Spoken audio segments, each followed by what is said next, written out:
दोस्तों आज की जंग पूरी तरीके से चेंज हो चुकी है, यानी बदल चुकी है। ना कोई जमीन पर बूट्स दिखाई देते हैं, ना टैंकों की लंबी कतारें दिखती है, ना बॉर्डर पार करती हुई बख्तरबंद डिवीज़न देखी जाती है। फिर भी दोस्तों आप देखिए कि एक नेतृत्व अब खत्म हो रहा है, पॉलिटिकल प्रेशर यहाँ पर बढ़ता जा रहा है। अगर आप आधुनिक युद्ध को समझना चाहते हैं तो सिर्फ पॉलिटिक्स यानी कि राजनीति को मत देखिए, क्योंकि दोस्तों यहाँ पर सबसे बड़ी बात ये होती है कि आपको देखना है तो आसमान को देखिए।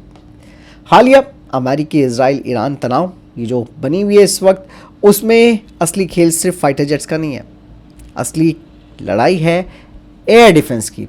और ये जो पूरी जंग हो रही है दोस्तों, वो दुश्मन के एयर डिफेंस को दबाने के लिए, लेयर्ड मिसाइल इंटरसेप्शन की, ड्रोन और स्वाम हमलों को रोकने की और जैमिंग के बीच कमांड एंड कंट्रोल को बचाए रखने की जंग है। जमीन पर फौजें नहीं दिख रही, लेकिन आसमान में पावर बैलेंस तय हो रहा है। जी हाँ दोस्तों, आज की एयर सिक्योरिटी का मतलब केवल आक्रमण नहीं है, मतलब आपकी एयर डिफेंस कितनी जीवित रहती है, कितनी इंटीग्रेटेड होती है, क्या यानी कि कितनी इंटीग्रेटेड रहती है और कितनी तेजी से वो रिस्पॉन्स देती है। और आज एक ही युद्ध क्षेत्र में आप ballistic missiles, cruise missile, loitering munition और स्वाम ड्रोन्स देख रहे हैं।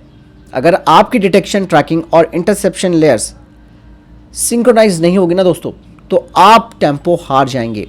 और इवन दोस्तों अगर आपका स्पेक्ट्रम रेजिलियंस भी फेल हो जाए तो आप अंधे हो जाओगे। अगर आपका नेटवर्क इंटीग्रेशन कमजोर है तो इंटरसेप्टर लॉन्च होने से पहले ही हार तय हो जाएगी।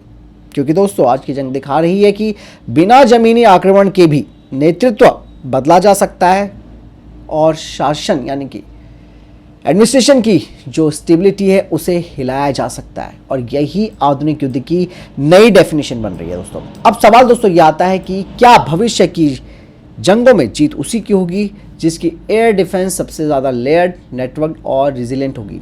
आप क्या सोचते हैं इस बारे में? कमेंट सेक्शन में लिखकर जरूर दें।